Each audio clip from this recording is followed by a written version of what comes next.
For 15 years, I cleaned the offices of Vertex Technologies, quietly watching as the company evolved from a scrappy startup into a $200 million tech powerhouse. Night after night, I emptied trash cans, vacuumed plush carpets, and wiped down glass conference tables, the same tables where million-dollar decisions were made. To them, I was invisible. Just Manuel Reyes, the janitor with broken English. What they didn't know was that I spoke 5 languages fluently, held an MBA from a university overseas, and had been investing nearly every dollar of my modest salary into Vertex stock since the day it went public. It wasn't that I deliberately hid my background. No one ever thought to ask. In their eyes, a janitor was just a janitor, a function, not a person with dreams, intelligence, or ambition. My investment strategy was simple: live frugally, save aggressively, and invest consistently in a company I understood better than almost anyone else. While executives came and went, I remained, observing patterns, overhearing late-night conversations, and reading discarded documents that revealed the company's true health beyond the glossy quarterly reports. My first stock purchase was modest, $5,000, nearly all my savings at the time. But I kept buying, especially when the stock was undervalued. During the 2008 financial crisis, while others panicked, I took out a second mortgage and bought more. As executives purchased vacation homes, I quietly purchased pieces of the company. By 2023, Vertex Technologies had hit a crossroads. Their security software was dominating the market, but profits were shrinking due to mismanagement and bloated executive salaries. The founding CEO had retired, replaced by Elliot Warner, a smooth-talking Harvard MBA with expensive tastes and little technical understanding. Under Warner, innovation took a back seat to cost-cutting. Talented developers were laid off, while the executive team expanded. The stock flatlined for 3 years despite a booming tech market. Employees whispered their concerns, but publicly, Warner projected confidence. I watched it all unfold, emptying his trash, reading discarded reports about product issues, and emails about competitors pulling ahead. Most telling of all, executives quietly sold their stock while urging employees and shareholders to stay the course. Something needed to change. But what could a janitor do? The answer came through an overlooked opportunity: the company's ownership structure. The founder had retained 40% of Vertex stock in a family trust. Rumors swirled that he would soon sell it to fund his retirement. The board, loyal to Warner, planned a slow share buyback to prevent any outsider from gaining influence. What they didn't know was that I had built a rapport with the founder over the years. On late nights, we talked, at first about mundane things, then family, and eventually the company. I never revealed the extent of my holdings, but he saw me as more than just a janitor. When he decided to sell, he called me. "Manuel," he said, "I've watched Warner run my company into the ground. The board won't stop him. I need a buyer who actually cares about Vertex's future." I took a deep breath. What if I found that buyer? He laughed. "The shares are worth $87 million. Are you saying what I think you're saying?"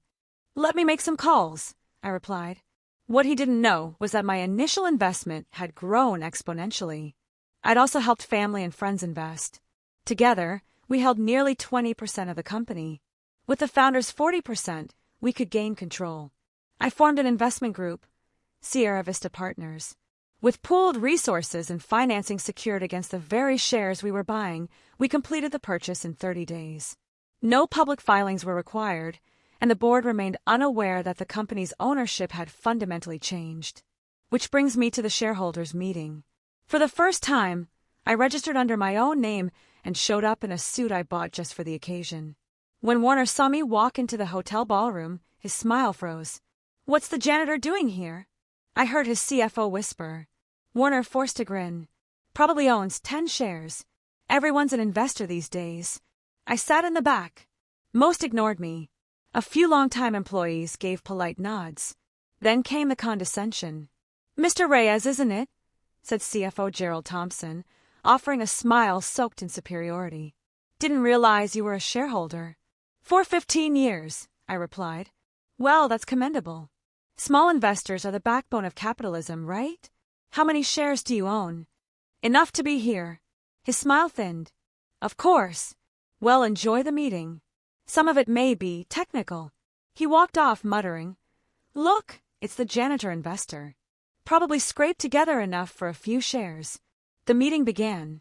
Warner painted a rosy picture of the company despite stagnant numbers.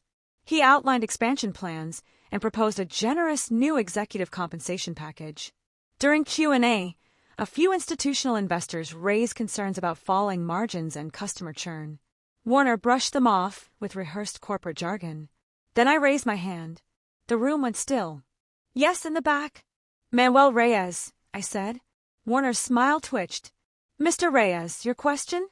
"The company has spent $42 million on executive compensation over 2 years while cutting R&D by 30%. Meanwhile, our main competitor has doubled theirs and released 2 major updates to our one. Can you explain how this supports long-term shareholder value?" The room shifted. Warner stammered, "Well, executive talent is our most valuable asset.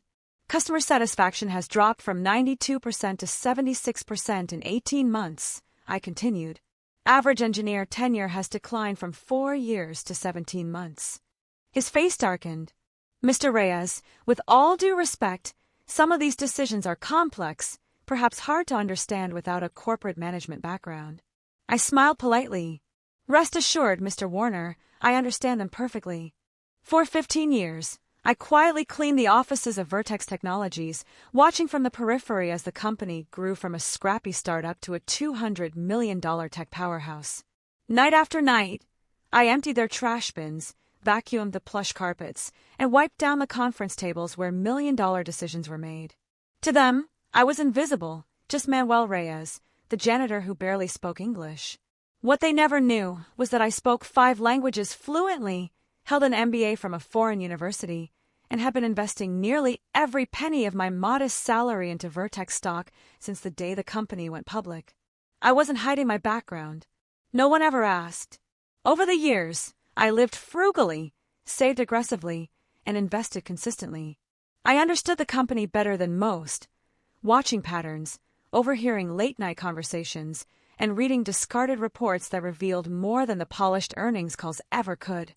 While executives came and went, I stayed, observing, learning.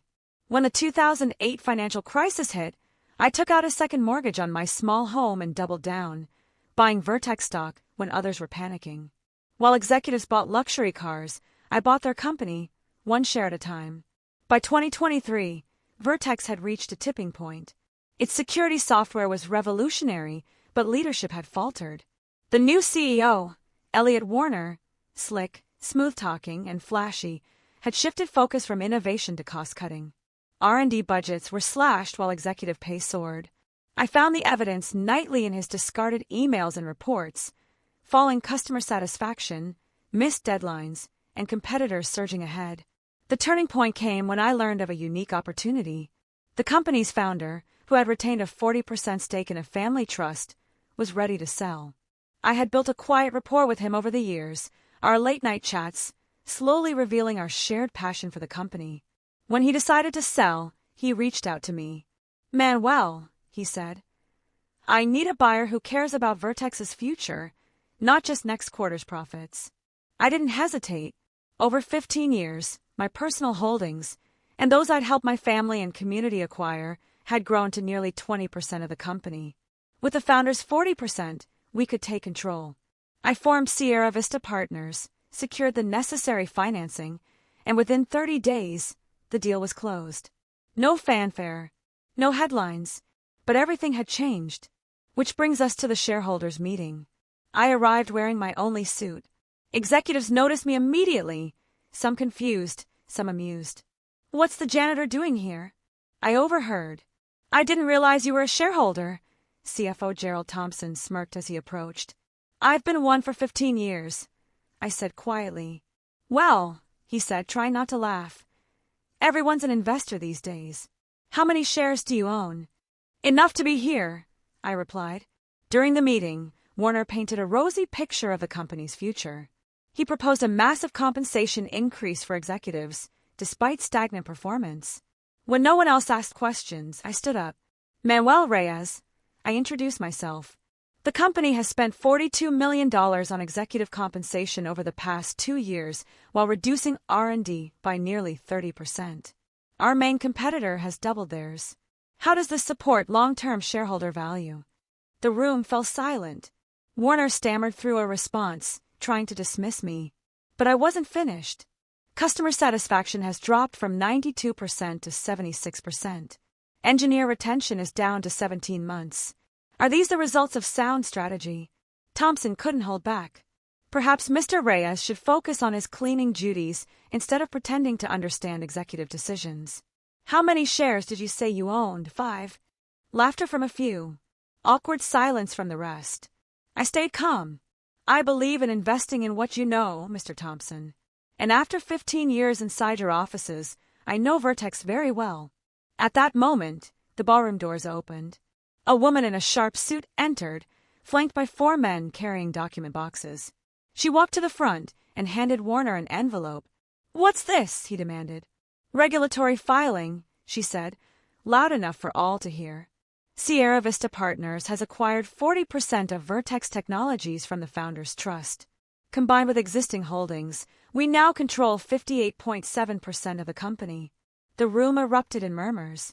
Warner's face turned white. "That's impossible. The board has first right of refusal. It expired 2 weeks ago." The woman, Patricia Alvarez, a renowned corporate attorney, replied calmly. "The transaction is complete and binding." "Who is Sierra Vista Partners?" Warner asked, his voice cracking. I stood up. "I am," I said simply, "Manuel Reyes, managing partner of Sierra Vista Partners and majority shareholder of Vertex Technologies." You could hear a pin drop. I walked to the front. "Thank you, Mr. Warner. As representative of the majority shareholder, I'll be assuming control of the meeting." "This is a hostile takeover," he cried. "It's not hostile," I replied. "It's capitalism, the same system you've invoked for years to justify your bonuses." Thompson sputtered. "You tricked us. Pretended to be a janitor." "I never pretended," I said. "I was the janitor. And I did my job well. You simply assumed that meant I couldn't be more." I motioned to the boxes Alvarez's team had brought. "These contain a full analysis of Vertex's current state and our plan to restore it. Refocused R&D, equitable compensation, and open pathways for internal talent." Institutional investors flipped through the proposal. Nods. Smiles. I moved to immediately restructure the board and executive team. Martin Klein from Perimeter Capital stood. Perimeter seconds the motion. The vote passed. Warner, Thompson, and 3 others were removed on the spot. I appointed Dr. Sophia Chun, brilliant and long overlooked, as interim CEO. As shareholders came forward to shake my hand, I saw the hope returning to their eyes. Warner, lingering at the back, approached one last time. "You cleaned my office for 15 years without saying a word," he said. "I spoke," I replied. "I submitted ideas, asked questions. You just never listened because of who you thought I was." That night, I walked through the Vertex halls not as a janitor, but as its new steward. Maria from accounting stopped me. "Mr. Reyes, is it true?" "Please, call me Manuel," I smiled. "But yes, Sierra Vista owns the company now." Her eyes widened. "Our community?" "Yes," I nodded. "Many immigrants like us believed in this company. We invested quietly. Now we build together." In the months that followed, Vertex transformed. Executive excesses were curbed. R&D was revitalized. An employee stock program was launched. And we created the Visible Innovation Program, a platform where anyone, regardless of title, could contribute. Its motto, "Brilliance has no job title." 6 months later, Vertex released its most successful product in years, built, in part, by people who once felt invisible. And the stock? It rose 47% in a single quarter. As for me, I still walk those halls, not to clean, but to listen, because the greatest ideas often come from those no one is watching. I remained chairman of the board, but declined any executive role. My strength had always been observation and long-term vision, not the daily grind of management. That responsibility belonged to someone far more suited for it. Dr. Sophia Chun thrived as CEO, combining deep technical knowledge with genuine empathy. Under her leadership, Vertex Technologies entered a new era, one built on inclusion, innovation, and integrity. As for me, little changed on the surface. I still live in the same modest home, though the mortgage is now fully paid off. I still drive my decade-old sedan.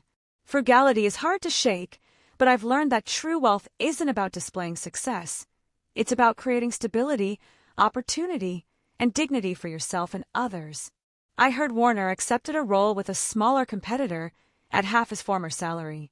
Thompson launched a consulting firm but struggled to find clients. A few former executives reached out, now eager to return to help guide Vertex's future, suddenly remembering how vital I had been to company culture. We politely declined. 1 year after that pivotal shareholders meeting, we held a company-wide celebration to mark Vertex's revitalization. Standing on stage, looking out across a sea of faces from every department, from engineers to customer support, from product managers to maintenance staff, I reflected on how far we'd come. Success, I told them, isn't about who speaks the loudest or who occupies the biggest office. It's about who pays the most attention. It's about investing, not just money but time and care, into the things that matter. And above all, it's about recognizing value where others fail to look. When the applause finally faded, a young woman from the maintenance team approached me with a hesitant smile. "Mr. Reyes," she said, "your story inspired me. I'm studying computer science at night, but I wasn't going to tell anyone here. Because you thought they'd only see your uniform," I said gently, "not your potential." She nodded. "What's your name?" "Gabriella Das." I smiled. "Well, Gabriella, I look forward to seeing your application for our developer internship program. And in the meantime, I'd encourage you to start investing in the company, even if it's just a small amount." She looked surprised. "You think that's a good idea?" "I think it's the best idea," I told her. Some of the greatest investors are the ones who see the company from a vantage point others miss. And often, the most valuable perspective is from the ground up. She walked away with newfound confidence, and I watched her go, thinking of how much had changed in just 1 year. Vertex was thriving, not because I had seized control, but because we had finally unlocked the full potential of our people. We built a culture that no longer overlooked those who didn't wear suits or hold titles. A place where brilliance had no job title. Those same executives who once laughed at the janitor with his pathetic holdings had missed the truth. While they chased quarterly bonuses in corner offices, I was building something deeper. I had been assembling a quiet coalition of cleaners, clerks, coders, and creatives who believed in the company's mission and in each other. Sometimes, the most powerful person in the room isn't the one with the loudest voice.